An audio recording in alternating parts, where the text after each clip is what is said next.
Hi, I'm Dan Christiansen, your state representative here in the 39th District, and I'm actually coming to you from the rotunda at the state capitol, way up in the balcony areas. There's a lot of action going on right now. We've been down here in Olympia for almost 2 months, so we're at about the halfway point. But we've got a bunch of big issues that we're dealing with right now, and so I'd like to kind of give you an update as to what's going on. You know, as you all may have heard, that the 2/3 majority, which actually was voted for by 72% in the 39th District, was struck down by our state Supreme Court. So I've got some huge concerns about that. Right now we're looking at the Democrat majority is looking at running several tax increases. We were in a meeting this morning where we heard from the governor, the Speaker of the House, and several of the other Democrat leaders say, absolutely, we are planning on running several tax increases this year that are going to affect all of us. Amongst them, though, is another one that I think that we need to be very concerned about in the 39th District, and that's our transportation issues. You know, Highway 2, which runs from the Everett area all the way up and over Stevens Pass, is considered to be the deadliest highway in the state and one of the top 10 deadliest highways in the United States. And we have not gotten the revenue that we need for that. But in the package that they're bringing before us, which is a $10 billion tax increase on the taxpayers to pay for transportation projects, not one project along the Highway 2 corridor is even mentioned. Not by the governor, not by the Speaker of the House, not even by the Department of Transportation. They are still not agreeing with us that that needs to be a priority.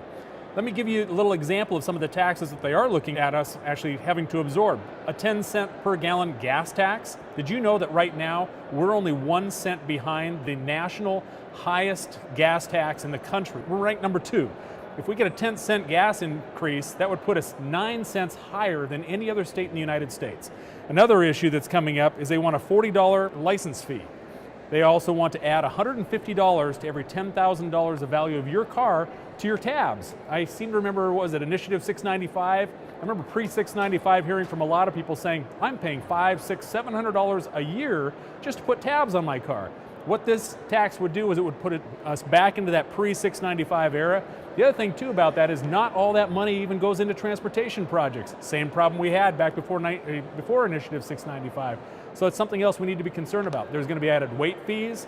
There's all kinds of things that are going to add to the average family anywhere from about $1,000 to $2,000 a year on average that you're going to be paying just to have the privilege of driving your car. We're going to be fighting that issue down here. The other thing too is I've kind of got a motto here, and it's called fix it before we fund it. What do I mean by that? You know, we've got a floating bridge, frankly, that isn't floating right now. The new bridge has got leaks all over it. We've got to fix that. We've got new boats we're building that are actually listing to the side. We've got to fix those. And then they're asking us to pay extra dollars for the privilege of having a bridge that leaks and a boat that lists. We've got problems with our engineering issues. We've got transportation projects that are costing us way too much. So we've got a reforms package that we're rolling out actually in the next couple days that you'll be privy to. I'll talk to you more in detail later on to make sure that you understand, you know, it's our intent that we fix a lot of these problems, but let's make sure we're getting the biggest bang for our buck because it's your dollars. It's not ours. It's all of us are paying for this. Let's make sure that we are being respectful to the taxpayers and giving them what they really deserve for the money that they're giving us.